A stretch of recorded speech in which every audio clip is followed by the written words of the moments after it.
Hi. I just wanted to introduce you to the R&F pigment sticks. They're really one of my favorite materials that I use. So R&F has a company in Kingston, New York, and the pigment sticks are oil paint. Okay, so they're not like any other sticks. They dry. Most people say, do they dry? I'm like, yeah, they try.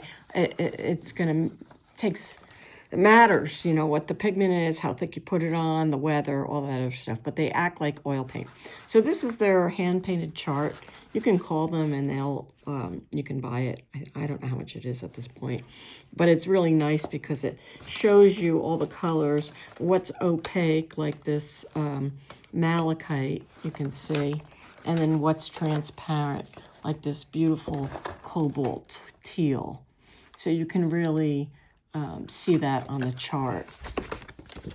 The thing about them, so they come in a couple different sizes. This is the medium, and this is the general size that you see. They come in a recyclable box now, which I don't have an example. I don't store them as, what's the word, as carefully as I could. I just leave them out. They do get a skin on them. So if I'm going to use it, I'll either take a paper towel. Lately, I'm kind of like baby wipes because I use them to paint with, actually. So I'll take the skin off, and I also like to take some of the paper off so that I don't get the paper. On these sticks, they say the name, and then they say whether they're transparent or opaque, and they say it on the side here, opaque, and then this is transparent. It kind of affects the way I've been teaching and working, is thinking about color in opacity and transparency terms, which I talk about a lot in my classes. So what I have here are some pieces that I started with fiber paste, mark making, and acrylic. And this was a collage piece, and this too has just, you know, it's just starts. And what I do, if I'm going to use the pigment sticks to garnish, to move on from the acrylic, to embellish is probably the right word, and not the eating garnish word, I will write on here pigment stick, oil, or cold wax, so that I know, because I don't want to go back and put acrylic on. The other thing, so about the sticks, if you want to store them, you know, you can store them in plastic bags, that kind of thing. They do get a skin on them, which again, I have the skin right here. And I would probably put this on my oil paint palette and then mix it with some white or cold wax or something and use it, so I don't waste it. I store my pigment sticks by opacity, transparency, and then warm and cool. So that's just how I store them. So because a lot of the ones that I really love they all look black. So I store them all together, and I know they're transparent. So then I can wander through them and just do a test. This happens to be Prussian blue, which has a transparency to it. So like in a piece like this, I might come in and I'm just going to use, actually I'm going to show you their blender stick first. This is with dryer. It's wax with linseed oil. So it looks like that. What I like to use this, I don't use it when I'm using cold wax particularly. I don't combine them, but I'll use this like on a piece like this. I'll lay it down. What it does is it's shiny because it has linseed oil, but it also helps to thin out the paint.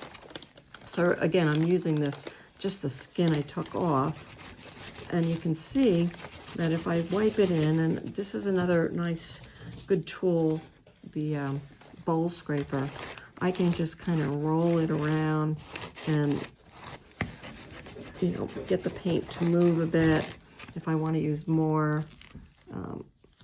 Don't use your fingers like I am, because then your fingers get dirty, but in a matter of, for demo, I'm just going to do it, so I do it quick. And you'll see I can thin it out more and more. And what it's doing is it's picking up that beautiful texture. And then I can wipe it down. Actually, if I get a clean one,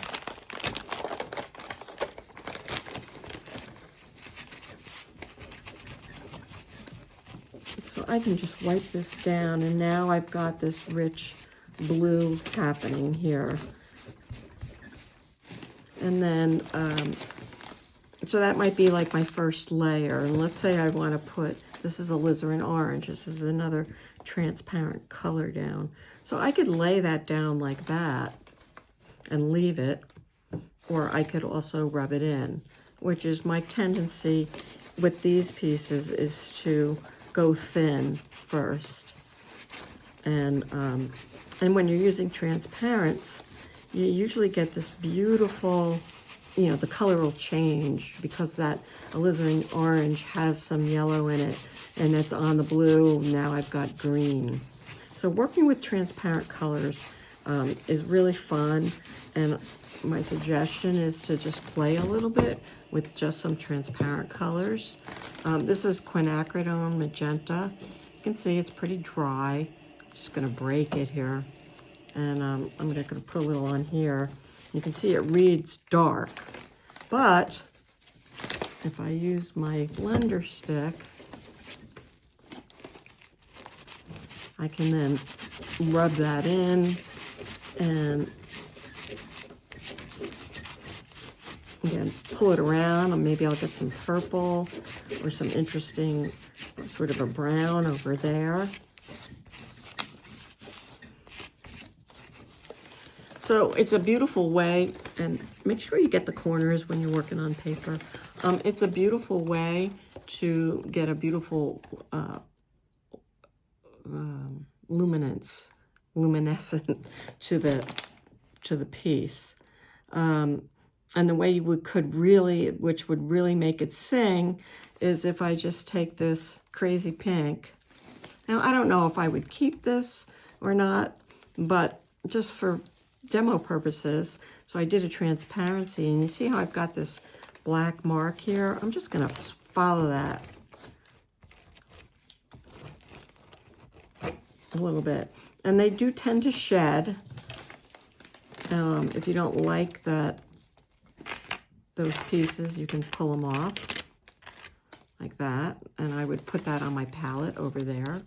You can also mono print with them, so I really like tissue paper, so I might take this down, put this on here, and just pull it up a bit, right? You can use a brayer if you want. And now I've got the print here. So let's say I want to, maybe I want to put a little tree-like for me. Maybe I want to put a little more pink on top here, but in a different way. So then I'll put down the, I can't really see it, but you can see there's a little bit of pink there. So in this case, I would let this dry before I painted over it or changed it. Just let it set up some. If or, you know, let's say I wanted to mix that in and change this shape a bit, you know, I can use this tool, maybe cover that up a little bit. So opacity is really good for covering up things. Even if you thin it down, it just has this sort of, it just has this way of covering up. So, and then what if, so my big question, or, you know, my big question is what if. So let's just do this, since I don't like that. And let's move this around. And again, I've got stuff on my sticks because I use them so much. You know, maybe I'll just blot that and make it a darker spot. Move it around. Now I've got a different kind of shape going on there.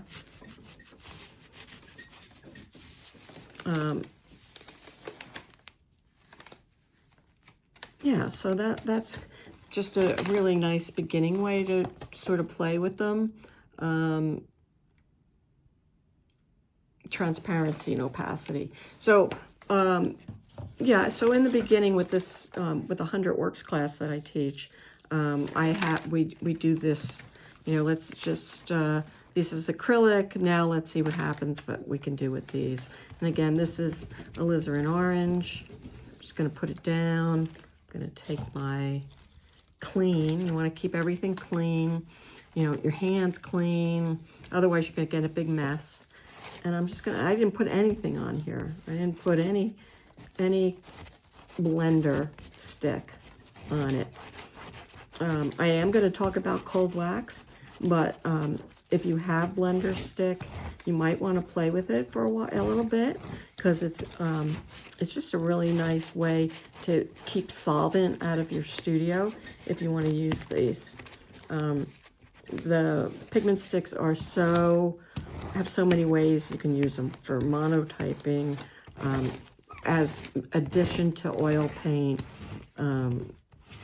drawing with them, just, you know, lots of different ways.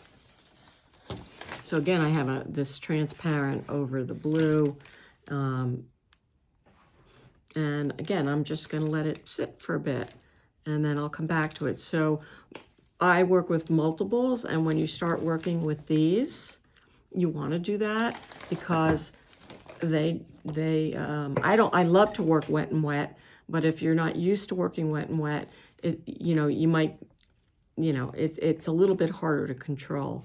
So, you know, transparencies, let it sit, you know, work on another end. So I have one other one here, and then I'll move along. So this is again one of the pieces that I've been playing with for my 100 workshop, and it is painted paper. It's collage.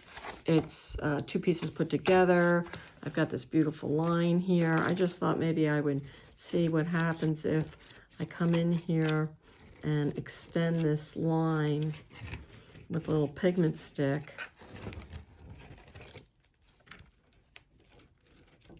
And, you know, once I do this, I'm not going back, right? I'm going to keep using pigment stick, whether I cover up the whole piece or keep it the way it is.